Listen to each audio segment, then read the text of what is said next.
Hello, my name is Justin Leclue, and today we are doing a special interview with Stephen Broomer. He is an author, a teacher, and he's also started his own boutique Blu-ray label for experimental Canadian film. Thank you very much for joining me today, Stephen. Thank you so much for having me, Justin.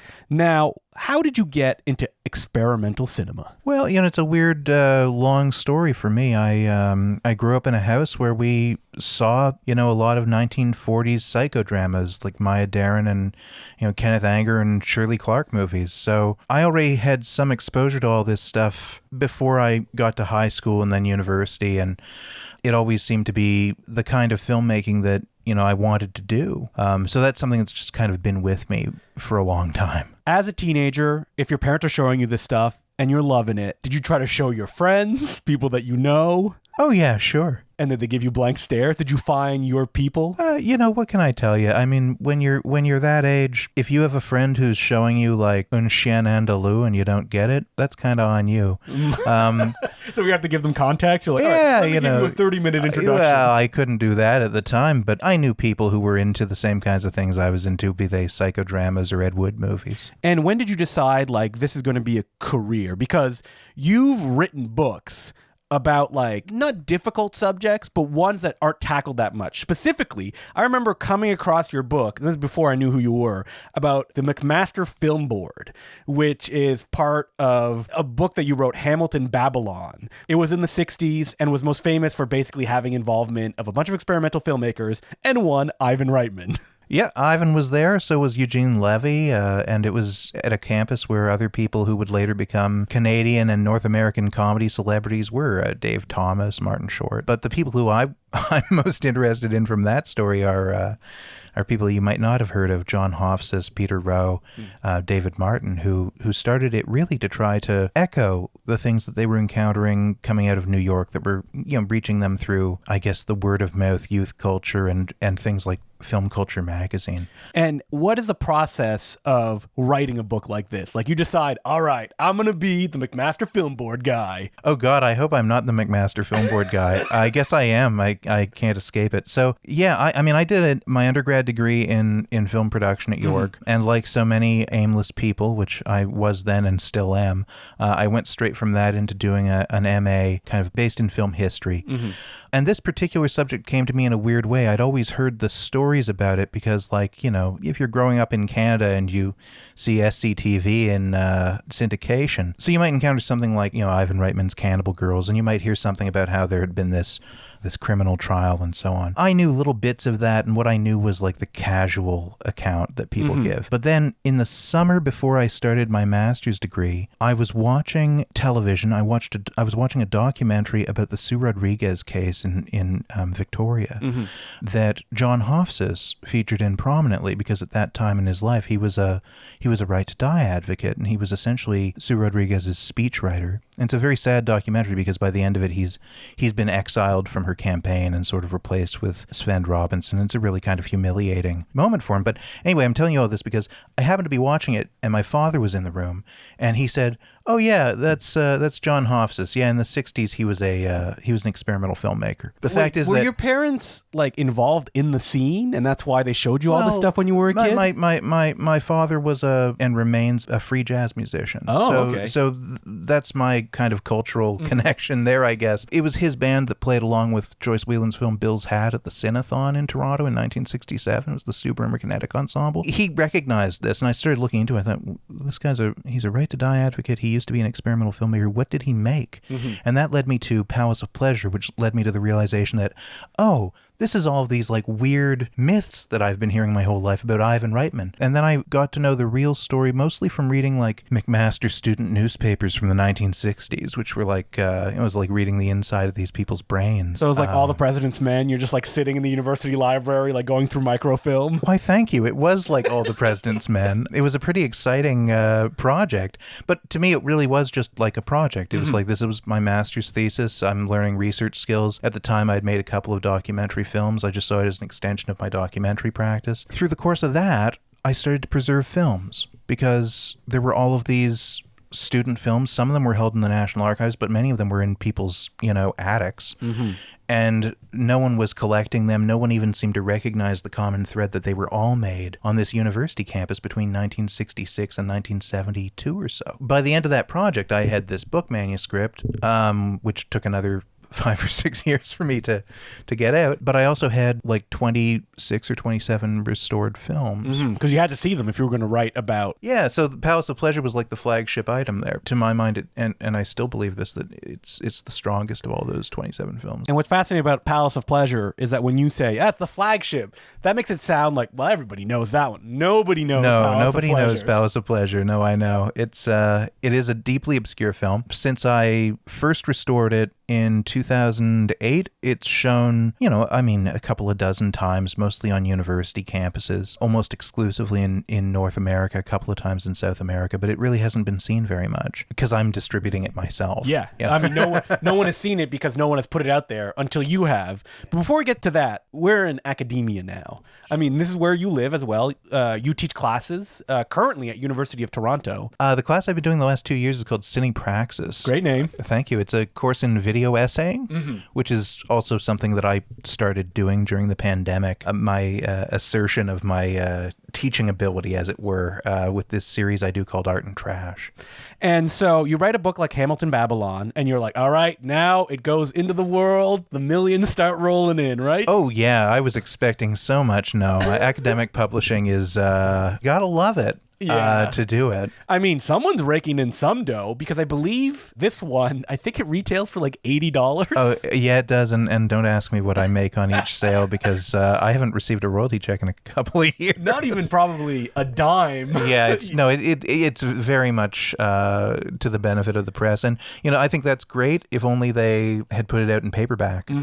What I will say is that if you come to Toronto, haunt the used bookstores. Perhaps you will come across a copy of Hamilton Babylon. Did you find that in a used bookstore? Not this one. Oh, I'm so sorry. I think the price wasn't too bad. I think I bought it at TIFF. The bookstore, and it wasn't $80 when I bought it. Well, what a relief. I always feel like I have to apologize to people when I see copies of it out in the wild. I mean, you come in here, Mr. Moneybags, got a monocle on. Mr. Moneybags, yeah, no, of course. But you also self-publish your own books. And another one that you have, Codes for North, Foundations of the Canadian Avant-Garde Film.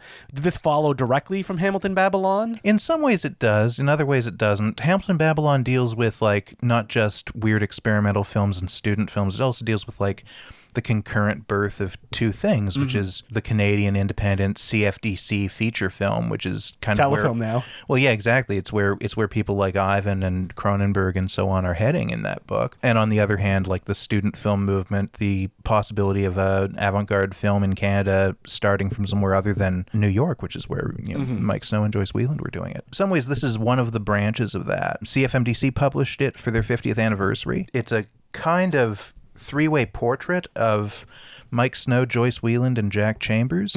It's a comprehensive study of Joyce and Chambers. Mike, of course, continued to make films for a long, long time. It really is it has a temporal framework, so it starts in the 50s and it ends in 1971. It goes up to La Région Centrale. Have you heard if anybody's using this as just a school textbook yet? Because this is a great base if you want to know avant-garde film in Canada. This is the one that you would hand to someone. That's so kind of you to say. I wish I heard that more often. I don't know that it's being used in that way. Because I think that the only other ones I can think of is the other book I did with Mike Srid. Yeah, isn't there one? It has a blue cover. Oh, Fringe Film in Canada by Mike Holboom, which is a book of interviews, and also a very good comprehensive introduction to many different bodies of work. But it's also not a work with a historical bent. Yeah, you got to go to Codes for North to grab that one. And this one is easily accessible because I think it's self-published on Amazon, isn't it? It's available on Amazon. Yeah, I try to keep the price down, especially after after what happened with the first book. Yeah, no, I know. When we did the launch at TIFF, I'm not going to name names, but someone did decide to hop around and tell people, don't buy the book, it's too expensive. But all the books are like that. I remember when it was someone who should have known better. The Sidney J. Fury. It was me. Sidney J. Fury. It wasn't Justin. Book was published. Yeah. That I was $90. Daniel Kramer's book. Yeah, Daniel Kramer's. That's a wonderful I book. love that book so Yeah. much. Do I own a copy? I don't own a copy. Do not. I got it from a library. Me too. Sorry, Daniel. Toronto Public Library got a bunch, Yeah. which is where I read my copy, and it's an amazing book. Yeah, really. But it's such a fascinating. I mean, some people could speak of it because I have no knowledge of it, of like academia that they charge so much and don't pay the authors either. I know. It's like it's a terrible system in some ways, and you know, In some ways. well, what can I say? You're in there. I got 1 foot in one world and one foot in reality. They're the classic, like, how long can we do this until we get in trouble for it? Well, you know, I think that it's just a matter of pricing for libraries. Mm-hmm. And, That's absolutely. Is that who is their target of libraries? Even though they don't have that dual system that you see a lot with, like, you know, renting films and things like that, or owning VHSs, where it's like, oh, this is an institution, so you pay $150. The individual pays $15. Well, exactly. Yeah. I mean, I think it's just a matter of unpredictable market assessments, and the great thing about self-publishing books is you don't have to do that. No, because don't. you're not paying up front for 1,000 copies of something that will then collect dust in probably your apartment, the floorboard sagging. Exactly. Or in the case of these big academic publishers, collecting dust in a warehouse. I'm surprised the academic publishers haven't moved to the like self-published model for their books. Well, yeah. I mean, I think that if you made them all print on demand, it might lessen their actual marketplace, which is like that people academic would be like, libraries. Wait a minute. I think librarians might be like, well, if they're self-publishing them and we don't have to rush to buy one, maybe we won't. Well, I've got my second academic monograph under review right now, which is a critical biography of Arthur Lipset. It's a book that I'm very proud of. And, everyone who's involved on the production side of things, we all want to keep the costs down so it can actually get out there. Yeah, and people so can I'm read it. expecting it, when it comes out, it'll be a paperback. It's tough because, like, something like Codes for North, that is I'm looking for this subject. So is there any books on this subject? And then you come across this. Hamilton Babylon is one that you have to kind of stumble upon. Oh, hey, I got to say, I'm so grateful to U of T. In all the slings and arrows, I got to say, I'm so grateful to them because it's such a weird subject for a press to take a risk on. You're right. Who would encounter it? It's not like you're going to see one of these films. I'm looking for one of those Hamilton Babylon books, please. No, it's kind of excavational in a sense. You're probably not going to randomly encounter Ivan Reitman's Orientation and then say, I wonder if there's a book about this. Right? I mean, the probably closest you'll ever get is They Came From Within, which is the book on Wetzel's book. Canadian horror film, which has a long chapter on Ivan Reitman and the making of Cannibal Girls. So, but moving over to the subject that you're here to talk about, which is that you started a Blu-ray label. Well, it started me. You woke up one morning. I woke up one morning and it was attached to me. I couldn't do anything at all. It's called Black Zero. It's been in progress for an embarrassing amount of time. We've been trying to get it off the ground for like 7 or 8 years now, but a lot of things happened in those 7 or 8 years, including, I can't blame the pandemic entirely, but we were ready to launch and then the pandemic happened. Did you try to go through like an already established like boutique Blu-ray label? No. Okay. No, this was always a matter of like, so I started preserving films in like 2007, 2008. And by preserving film, what you mean is... I mean, digitally mastering them generally. There are a couple of things that I've done that have ended up back on film that quickly became an unsustainable model. These digital masters, I would tour them around. If I'm going to, say, a festival in Peru, I'm going to show my own films, I'll bring a couple of restorations and say, can we see these as well? So I was doing this kind of activism on behalf of all these films I'd restored. I didn't have a place to put them necessarily. Once in a while you'd see these restorations of experimental films that turn up on home video. I think of things like the release of Curtis Harrington's films that Mark that's a great Toscano. set. Yeah, I really like that Curtis Harrington. Exactly. That Mark Toscano had helped put together. And it's like, Mark is doing this amazing work at the Academy Film Archives, but how much of the amazing work he's doing ever gets out to a general audience? And I was in the same boat. What is the market, because you know this better than I do, of experimental cinema? Oh, I don't know. Like as a consumer, that like you're looking to like watch these things and have them accessible beyond, in festivals. Like, is there an audience for? I mean, you're about to discover this. Well, I guess I'll find out on Monday if there is or not. But I mean, I think there's an audience. I'm certainly an audience. I sort of figure if what I would like is a high quality home video copy of Stan Brackage's Anticipation of the Night or Mike Snow's Presence Films or Maya Daren's films, all of which have been put out in recent years by Revoir. That's the one company I know is Exactly. Revoir. And if I want that and they're supplying it, I know there are other people out there like me who are going to want that. So yeah, I mean, I'm not sure that there is a market. I'm optimistic that there are people who are just going to be like open-minded about the kind of stuff that we're putting out. Because like your book on McMaster Film Board, this is something that people don't know what these are. No. So you're selling it on the general concept of what it is. Yeah. So 7-8 years, you're trying to figure out, how am I going to do this? What was the thing that finally like put your butt in gear that's like, all right, I can find a solution and do this? Well, for a long time, we had planned to put them out using a kind of a third-party manufacturing setup. Like CD Baby or something like that. Exactly, or in our case, it was duplication. We got quotes from them, and they do great work. But at a certain point during the pandemic, I realized it was becoming increasingly affordable to just invest in a disc producer system, all the printing stuff, arranging that through TPH and so on ourselves. And it just seemed much more possible. But what really kicked me into gear about it was just fear that home video was going to disappear overnight. Yeah, and I'd have regrets. Never been more popular as a collector's market than it is now. Yeah, no, I know. In the sense of like people buying. We've exhausted our depths of taste so much with everything that we can see on every streaming service, on YouTube, I like to joke, it's like, there's no more movies. Yeah, exactly. They're all done. Like, what am I going to watch for the 5th time today, right? And in that sense, I think there's real value in being able to find new things, even if someone's just saying, hey, here's something that you've never seen before. And, we can offer it to you with the same kind of rich context you'd expect from other boutique labels like Vinegar Syndrome or Severin or Gold Ninja Video. And that to me is, as a consumer, that I would be attracted to that. So I assume other people will be. I think that one of the things that does make me stop sometimes with these experimental film releases is the lack of context that you talked about. Is that there's sometimes a fear of like the people putting out the discs is like, I don't want to put any labels on this in case that when I say like, as long as you're upfront about it, it's like, this is my opinion, I am not the universal guide of this, then I think that's interesting, whether you agree with or disagree. I do agree. I think that there's probably a lot of apprehension about presenting there as being a kind of intellectual cost of admission to enjoying movies. I think that's so silly, though, ultimately, as a consumer, because I think one can have a rich experience of something that is strange and otherworldly, like some of these films are, without all of that context. To me, the context is like the icing on the cake, and you know what? It gives me something to do.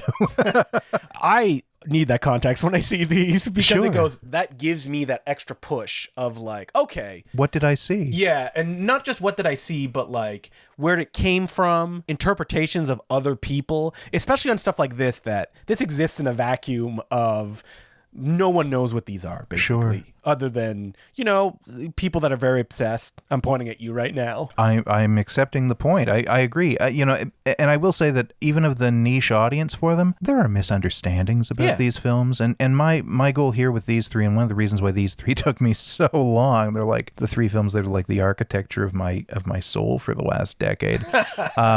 These three films have been misunderstood badly. And I think that what we've done here with the packages that we've put together are doing really amazing things to kind of write the record that does exist for those who really care about these films and have been working on them for years, but also for a new audience that's coming to see them who will get like the right information and a lot of information if they go to looking for it. For, the example I'll use here, we have the copy of Strange Codes in front of us.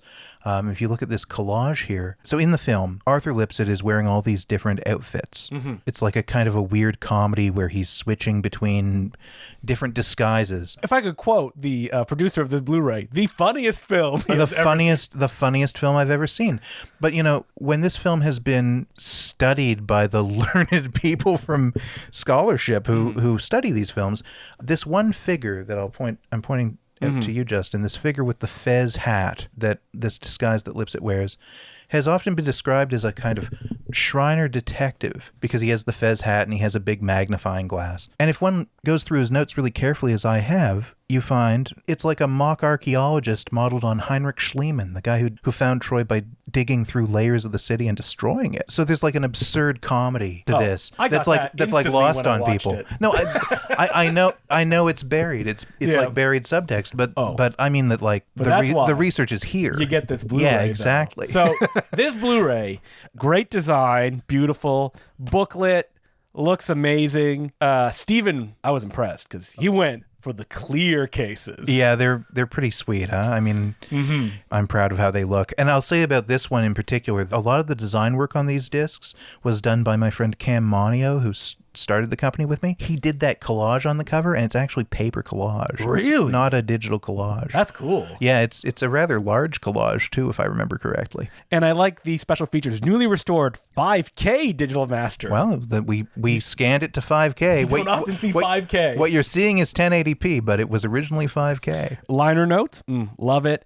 Outtakes, and now this is the one I want to focus on because me and Stephen have talked about this. Strange Codes, a breakdown, a shot analysis of the film by film preservationist Stephen Broomer. What is this, Stephen? Well, it sounds like total self-indulgence to me. Well, so this film and many of the experimental films are a little bit on the light side in terms of, lengths you would expect from like you buy a Blu-ray. This one's 23 minutes. What is this special feature? It's an 84-minute shot breakdown of every shot in the film. There's something like 84 minutes. Something like 120 shots in the film, and I'll tell you what each and every one of them are full of in terms of stories like that one I just said about Heinrich Schliemann. Oh, that's amazing.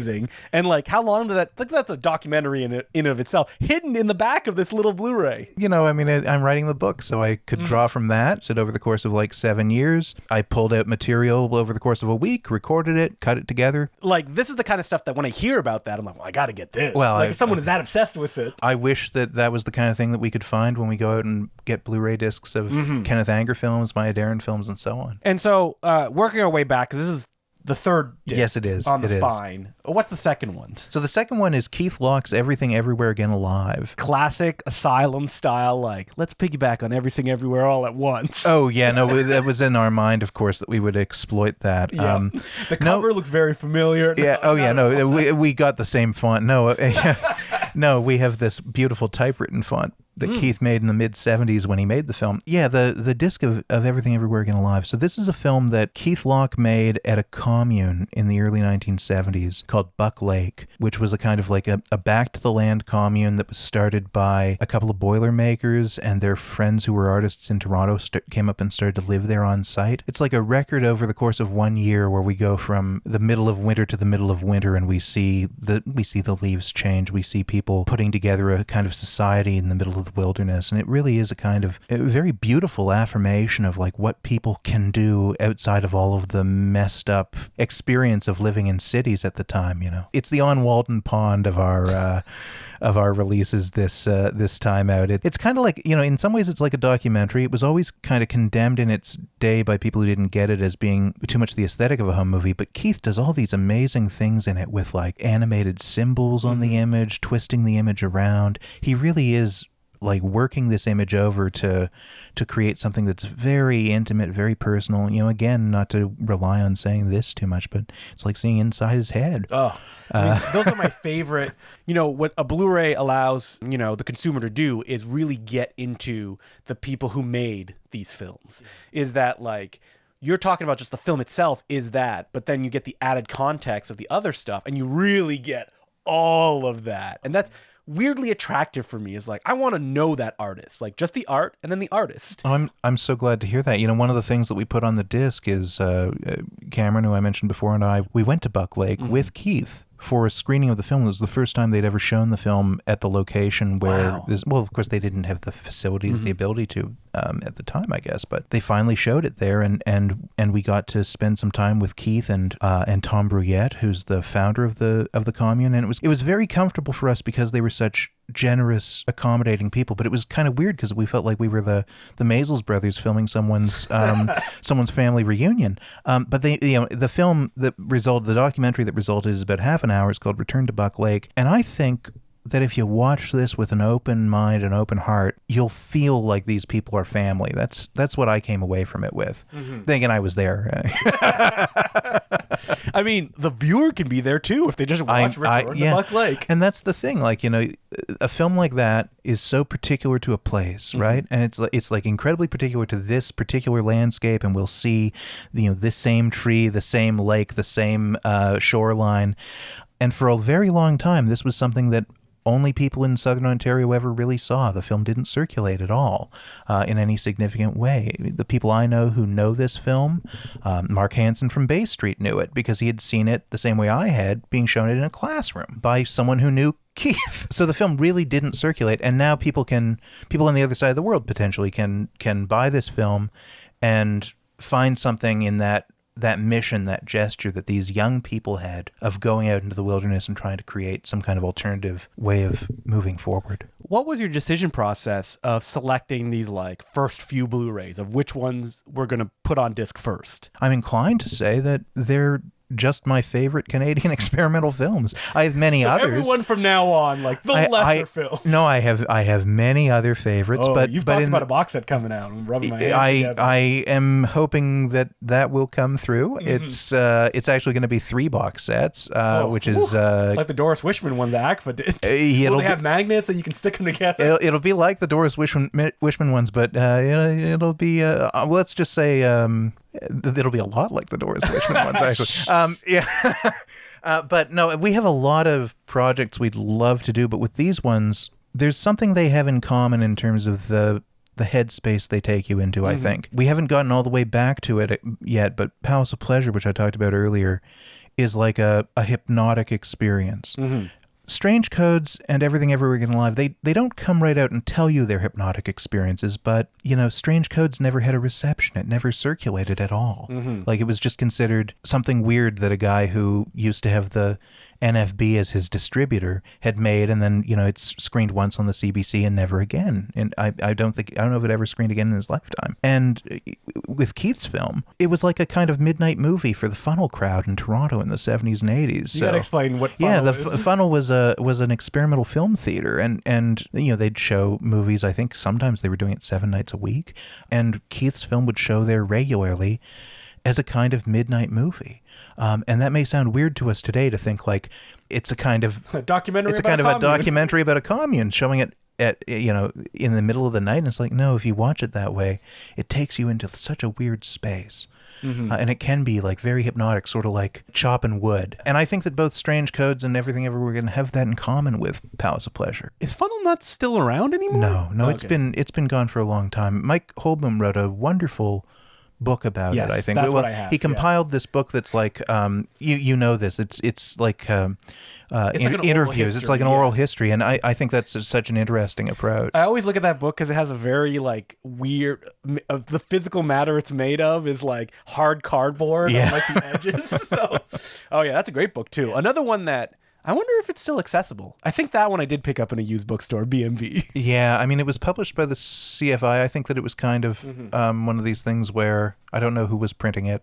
Mm-hmm. But I think it's still around, and keep your eyes peeled at BMV. Are there any experimental film screening societies still left in Toronto? Well, there's the one that I'm involved in, which is called Ad Hoc. I'm setting that one up, just teeing it up. Thank you very much. Yeah. I'll ignore the others. Ad Hoc has been around since about 2016, 2017, and I don't mean to take credit for it, but it kind of originates with me and Jim Shedden, who had been the kind of I hope he's not offended by my saying this, de facto head of the Innis Film Society. He's been the University of Toronto in the 80s, and they were like an amazing society dedicated to showing experimental films. And Jim and I got together and said, well, we want to do screenings. A bunch of screening series in the city had declined at the point in time when we started. I think that's the best. A screening society that's showing stuff that can't show anywhere else. That's where I want to be. Well, I think that the thing is that when we started it, Early Monthly Segments, which was a screening series that used to run out of the Drake and the Gladstone. Oh,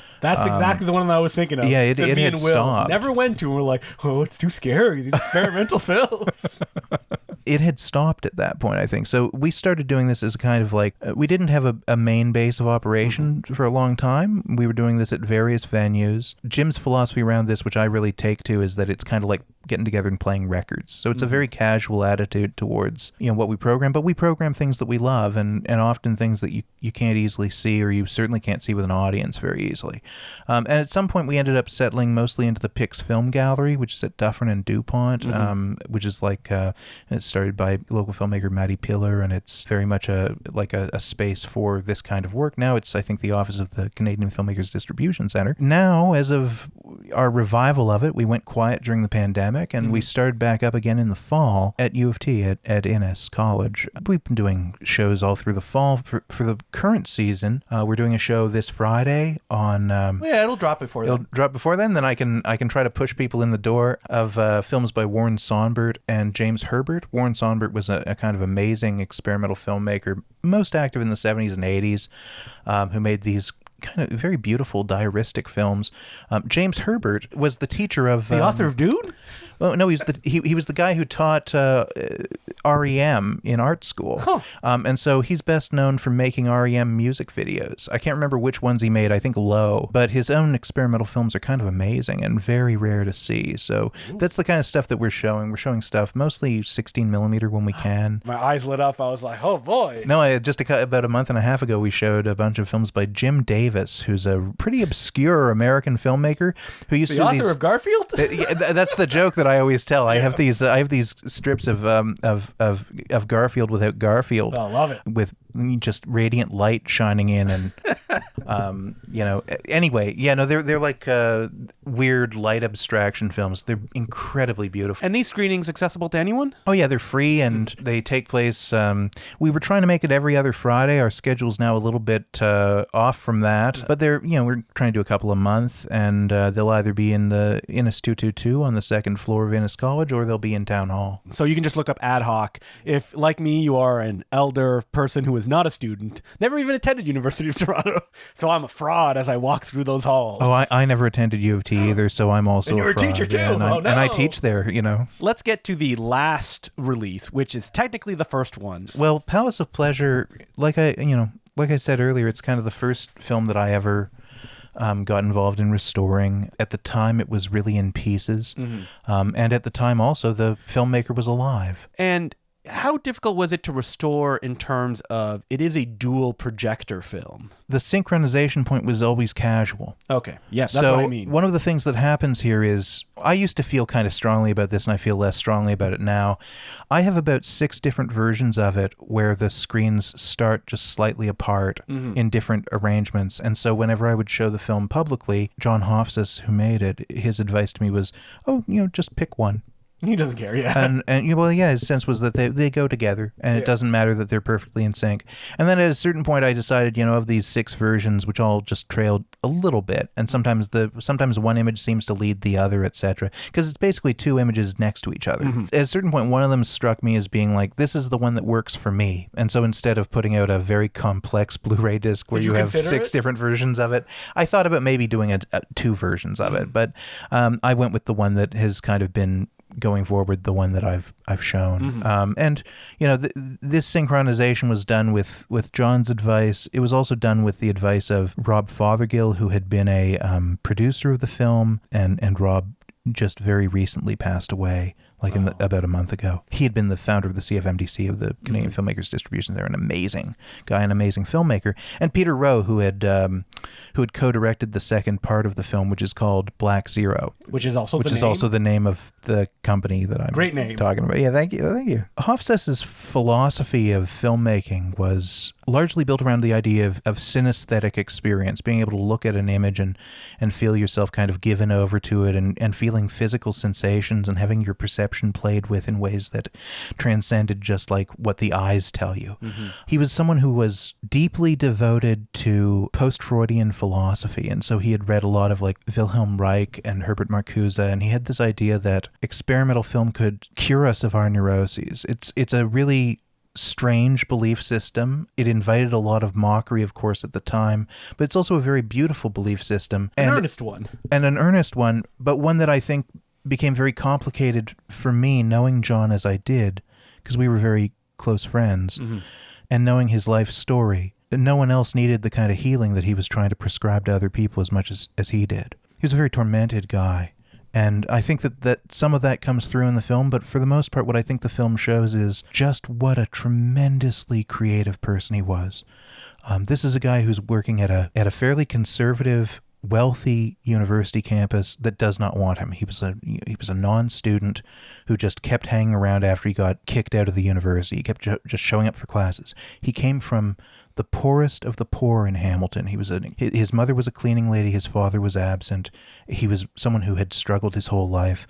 And what he had struggled into was like an astonishing level of articulation of deep ideas. He's the kind of guy who, he was born without an advantage, but you know what? He read Finnegan's Wake cover to cover, and he had this amazing autodidact sensibility that put people off, because it was very easy for John, being as brilliant as he was, to condescend to people and also just to present himself as condescending to people, especially in a world that was as unfriendly towards like free love and free sexuality, which is very much what Palace of Pleasure represents. It's very much about emancipation. You know, there are people who would look at that and roll their eyes. And after all of that, you know, great history behind the film, we have to sell it on the thing that are going to get, you know, money.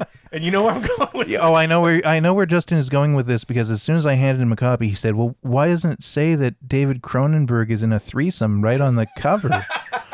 You know, David was a student at the time at U of T. He was involved in this whole scene. He knew these guys. So David Cronenberg appears in the film. I mean, whether you want to say that he's naked or not, I think is a little much. Yeah, I was going frame by frame. So yeah, he's not naked. No. But what he is in this film is very strange. The film uses a pirated soundtrack, like this kind of amazing mesh of the Velvet Underground and the Who and Frank Zappa, and none of it licensed. Shh. Oh yeah, if you didn't hear it, I probably shouldn't have said that. But you know, maybe John licensed it. I don't know. Yeah, he licensed the film to me. Of course, John licensed it. Yeah, and the main part of the soundtrack, though, is a recording of Leonard Cohen reading poems from Flowers for Hitler, which would have been like Cohen's second or third book of poetry, this incredibly powerful poem about you observing lovers wrapped in this kind of ancient chamber of love. Mm-hmm. When the film came out, it was really controversial, obviously, because it has this depiction of what seems to be like a threesome. What it actually is some kind of an adaptation of that Cohen poem where Cronenberg becomes you. Mm-hmm. He's this omniscient second person, and you see him, he gets into bed and he's very tortured, and like, you know, the woman lying beside him who's making out with this other guy reaches out and touches him and holds his hand, and there's this really pained thing about it. So I don't know who's watching this to get off. But like they probably wouldn't be having a great time if that was what they set out for. Depends. Well, yeah, you're right. I shouldn't be judging. Everyone's different. I get it. If what you want to see is David Cronenberg having a very uncomfortable time, then like that is absolutely something you can find in this film.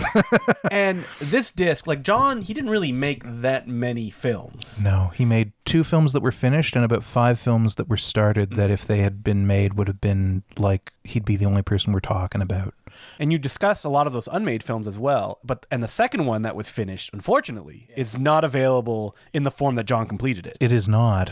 So what happened with John is that when Palace of Pleasure came out, it was kind of a success. It was like a regional success. It also screened. It got some awards internationally.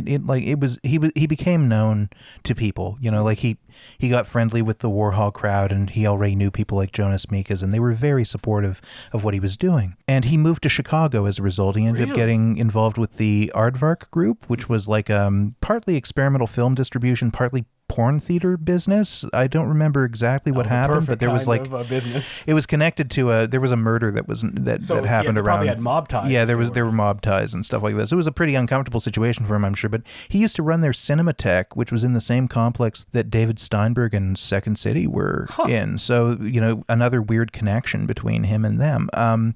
And at some point, he's trying to make films out there. The Democratic National Convention happens. It's pretty terrifying times to be in America. He ends up coming home.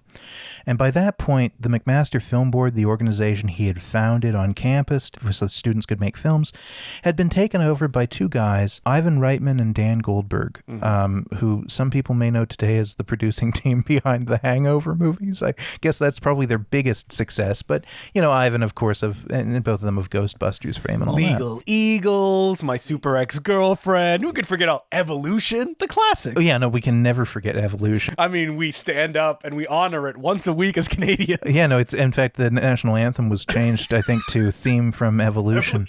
Orlando Jones is like, not the crotch, not the crotch, or whatever he yells in that movie. There you go. Yeah, they had taken this organization, they had inherited it from John. You know, all these guys got along at the time. At the time. And, you know, Ivan and Danny were very young and they were very open-minded about what film could be, but they basically wanted to make frat comedies, and you can even see that in the films that they had already made at that point.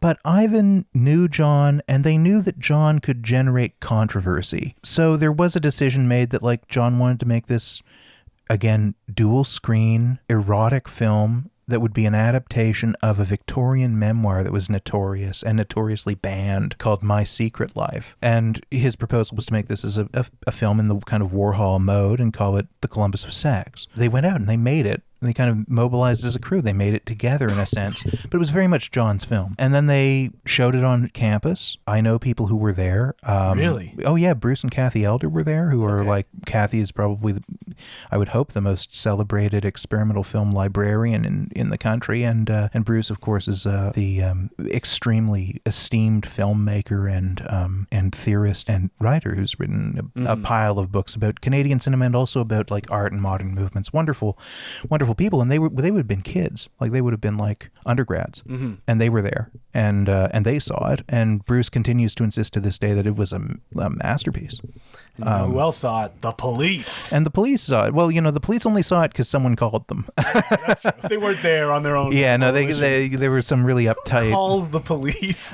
Some extremely square people, the kinds of people who think that movies can actually pervert a mind, those kinds of people. So they called the cops, and the cops seized the film, and cops and the community all seemed to think it was pretty funny stuff. And John and Ivan and Danny ended up on trial for it. At the end of that trial, the film was banned. So wait, what year is this? This is 1969. Porno chic hasn't come around yet. This is a couple of years after the Louis Malle ruling about I know pornography when I see it. Yeah.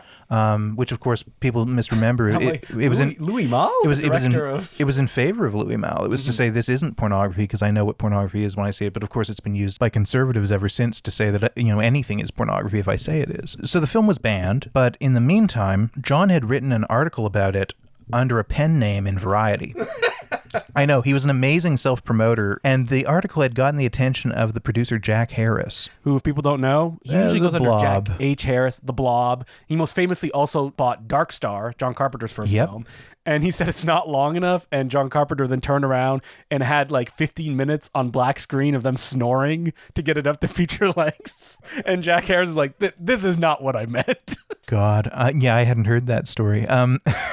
Well, Jack Harris wanted to make the film. He gave an interview at the time. I can't remember who to, but he gave this interview where he said, well, I like the idea of it, but the form is just awful, so we need to do some things to it. And, you know, what I read that as is, I like that it's called the Columbus of Sex and that it has naked people in it, but, you know, everything else about it we can get rid of. So basically that's what he did. He was mostly, I think at that point, negotiating with the producers, who would have been Danny and Ivan. New material was shot. John was involved in some of it. New material was recorded, the narration, which Rob Fothergill, who I mentioned earlier, had done. He did new recordings for them. And they ended up with this film that was, you know, debatably half shot in California, half shot in Hamilton, called My Secret Life. Which is funny that they went back to the original title. They went back to the original title, yeah. Because, you know, it's a matter of exploitation, ultimately. Like, people knew what My Secret Life was. Columbus of Sex as a title is an allusion to Alfred Kinsey. I think Grove Press had probably just put out a version of My Secret Life for the first time, and it had been passed around for years. You know, my favorite story about this memoir is that Harold Lloyd famously had a copy of it when it was, I think, still very much a kind of outlawed text, which tells you something about and he's like, I want to do it, but with some more slapstick. How dirty old Harold Lloyd's sense of humor was. Yeah, I can imagine him hanging off the clock. Anyway, he was hanging off something. He was hanging off his version. They basically wanted to transform it into something that would please people in it was a dual screen movie, so like anything they did to it would be destroying it. Yeah, and I mean and they were making a single screen movie out of it, of course, and it's really weird because they had a good exploitation model there on the basis that like Chelsea Girls had since come out. Yeah, and that was a multi-screen. Yeah, and I mean I don't know how well it did, but I don't think that it was a money loser. And unlike My Secret Life, Chelsea Girl so sexy. You go see that movie and you're like, So this version of the movie, My Secret Life, it sounds like, oh, you know, Jack Harris, he's a well-known producer. He got this film, he put it out there. It's out there in a bastardized form, but it's out there. And if I remember correctly, again, I haven't looked at my own book since it came out 7 years ago. But if I remember correctly, it was like the month that New York theaters went hardcore. So a film that was softcore, and it was definitively, it's a very softcore film. His version of it was suddenly like kind of it wasn't in vogue for the audience he had been aiming at. So this version, My Secret Life, which I believe it's listed on IMDb under the Columbus of Sex. That is a weird listing. Yeah. I think that Columbus of Sex just has such a weird production history, and whoever put it on the IMDb decided to use the title of the film that's only been seen once. And that is basically gone, though. Like the Jack Harris version is difficult to get a handle on. Yeah, I have a copy of it because Rob Fothergill, who had done the narration, happened to have a copy of it. He happened to have a VHS tape that I could digitize, and that's the only way that we have, I think, any material from it now. Where is the film itself? I mean, I have suspicions of where it was. I know that for a little while, and this isn't going to endear me to the Hamilton Police, but the Hamilton Police are not endeared to me either. I know that for a little while there were stories about the Hamilton Police Department members taking the film out of their evidence locker and showing it because it was like a good stag movie to see the local college students all naked. And those stories I've heard going as late as the 90s. So is it in the Hamilton Police Department lockup? I mean, you know, I did consider at one point going in deep cover and training. Or like getting arrested or becoming a police officer? Training to be a police librarian. Why not? And they're like, there's that film that was made that many movie. years Yeah, ago. lots of fun. But no, I couldn't bring myself to transform my life in that way. But you know, I mean, I trust that the film is there somewhere. It's out there in the world somewhere, whether someone pocketed it and walked out the door with it or not. But so this is a long way to go, and I very much appreciate all that. Sure, sorry for all that. Yeah, that you got the copy that Jack Harris put out, which is I do. Very difficult to get, and Yes. you re-edited it based on information that you have to, with the elements that you have, reflect what John's original version would have been. Yeah, it's like to me, it's intuitive work in some ways. Basically, what I did was I went through the Harris version and I identified sections that I felt I could fairly definitively say were from the Hamilton footage. Yeah, like footage that was likely in the version that went to trial, and then I arranged it into an almost chance dual screen, which is very much what John's approach always was anyway. Now, I did all this work after John passed away, so I'll never get his opinion about it. But you know, people who've seen it have seen my reconstruction and what say did that they it's, say? Oh, that's kind of well, you know, it's like it gives you a sense of what the film could have been. It'll never be a proper reconstruction. Yeah. I call it a speculative reconstruction. And that's available on... It's on the disc. It's on the disc, along with... so on that disc, we've got a commentary by me, if you haven't already heard too much of my voice. And we have a film that I made. I feel a little vain putting it on there, but I think that it has to be on there, which was a kind of spiritual sequel to Palace of Pleasure. The weird thing about Palace of Pleasure, you know that it's in two parts. The first part's called Red Path 25. The second part's called Black Zero. There was originally supposed to be a third part called Resurrection of the Body. For John, this comes out of post-Freudian philosophy, books by people like Norman O'Brown. And he had ideas for it, and he also shot big sections of it in Chicago. Those sections don't survive. We don't know what they were. After John ended his life in 2015, he had asked me if I would make a final part to the film. And after he passed, I decided I would, but that it would be more like an experimental biographical treatment of John himself in tandem with his ideas. So it's a kind of a strange piece because it's modeled on Palace of Pleasure. It certainly is chasing the same kinds of sensations. Some of the footage from Palace of Pleasure is getting digested into it and regurgitated in these really weird psychedelic ways.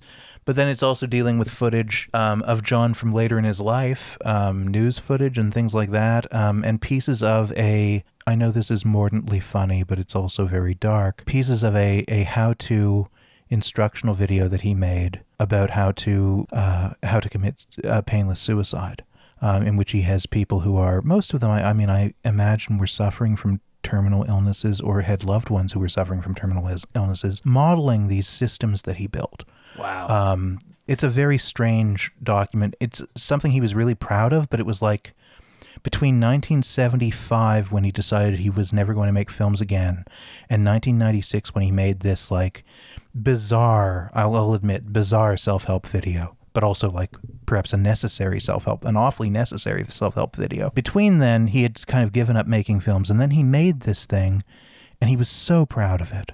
And so I felt like, this has to be a piece that acknowledges so many aspects of his activism and his life, and that also follows on this idea of bodily experience that haunted him throughout, So yeah, that piece is on there too, and it's called Resurrection of the Body. So if we haven't sold it yet, you got to get these 3 Blu-rays. If you're listening to this, come on. If you've made it this far, like, if we haven't sold it to you, nothing's going to sell it to you. Please buy them. Please buy them. This is not like a big company or like an arm of a company. It is literally 2 people. Yeah, it's one guy. One guy, yeah. It's me. Yeah, it's just you. There's a couple of people involved, but I'm the one on doing the hook. all the stuff. I'm the one on the hook. I'm the one who will put your package in the mail. Yes, which he's very excited to do. And if you want to, like, I think a lot of people listening to this may be a little bit like nervous about like, I'm not familiar with the experimental film scene. I listen to this because I like, all the other stuff that they talk about. But I think these are good introductions to that world that you guide the people in a very, comprehensive without being overwhelming way. So I would definitely point to these ones. If like, get into these. They're short, they're not big commitments, and I think all 3 discs are also different flavors or different stylistic templates. That it's not like, I did 3 discs of dual screen movies. It's like, no. Every single one of these are completely different. And I think that's why you releasing these 3 together is a great package. I can't imagine someone going, I really want Strange Codes. I don't want the other 2, though. Like, you got to get all 3. I sure hope so. Please get all 3. And thank you so much for what you've said, Justin. I really appreciate that. My because, pleasure. I know that this kind of cinema can be incredibly risky for people who aren't accustomed to it. That it's like, you see weird things, and you see things that might be very off-putting to you. And, I think everyone I know who's scratched the surface of like cinema history probably has some kind of a story about like, oh yeah, a college professor showed people this movie where a camera zooms into a photograph on a wall for 45 minutes. Boring. Exactly. That's the response. But you know what? The richest experiences of my life have been watching Wavelength. So sometimes it's How many times have you seen Wavelength, Stephen? I wrote this book here about... How many times have you seen it? Like, 70, 80 times. 70, 80? Well, I've taught it a lot. Oh, yeah, that's right.